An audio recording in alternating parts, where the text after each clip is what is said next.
Yo, what's up mga kaibigan? Nali na tayo magkwentuhan. Hindi magandang balita para sa mga fans ng Team USA dahil ang scoring leader ng team na ito at may pinakamadaming experience sa international games, Kevin Durant, ay hindi nakasali sa first 2 days ng training camp ng koponan na ito sa Las Vegas, Nevada dahil sa calf strain.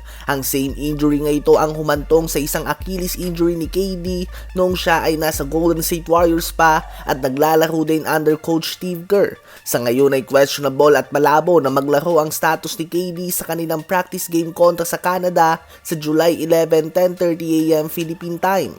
Bukod na lang nga dito ay nagiging maingat din ang Team USA sa mga tuhod nila Kawhi Leonard at Joel Embiid dahil kakagaling lang nga nito sa injury. Si Jason Tatum nga ay parte ng team na ito subalit so far ay wala pa nga ito sa mga practice. At kung sakaling out si KD ay siya nga ang favorite na pumalit sa kanyang pwesto as an expected starter. O kaya naman ilalagay na nila si AD at Embiid sa frontcourt with LeBron, Curry and Edwards or Booker. Hopefully ay hindi nga malala ang injury ni KD at sadyang iniingatan lang siya ng Team USA dahil first time nga natin ito na makita na maglaro na magkakasama sa LeBron, Curry at KD sa isang tournament na talagang may halaga at hindi lamang isang all-star game.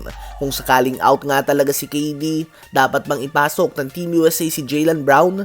Habang emosyonal naman ang NBA 2-time MVP Giannis Antetokounmpo matapos sa pangunahan ng kanyang bansa na Greece sa pagpasok sa Olympics for the first time since 2008.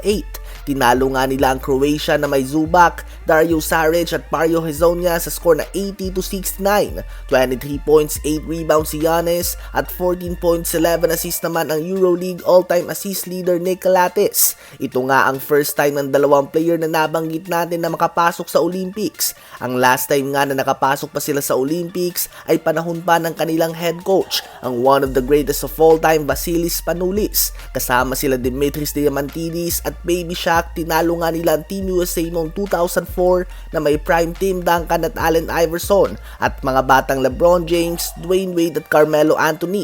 Ngayon nga pasok na si Giannis at ng Greece sa Olympics, hindi magiging madali ang daan nila dito. Makakalaban nila sa first game ang Canada, masusundan ito ng Spain at Australia. Inaasahan din na si Giannis ang magdadala ng flag ng Greece sa darating na Paris Olympics matapos sa pangalanan bilang MVP ng Olympic Qualifying Tournament. Bukod sa Greece ay bigo naman si Eric Gordon, Buddy Hield, DeAndre Ayton at ang Bahamas na umabante sa Olympics matapos na talunin sila ng veteran team ng Spain sa score na 86-78. Ito na nga ang ikapitong sunod na Olympics kung saan magiging parte ang Spain national basketball team at ang Spanish at Real Madrid legend Rudy Fernandez naman ay maglalaro na sa kanyang ika-6 na Olympics. 6 times 4 mo na lang nga mga kaibigan, ganyan na kahabang panahon na naglalaro para sa kanyang national team si Fernandez at hanggang ngayon ay epektibo pa din ito. Habang tinambakan naman ng Brazil ang Latvia sa kanilang home court, aabante na din nga ang Brazil sa Olympics at umabot nga sa mahigit 30 points ang tambak nila sa home team mga kaibigan sa game na ito.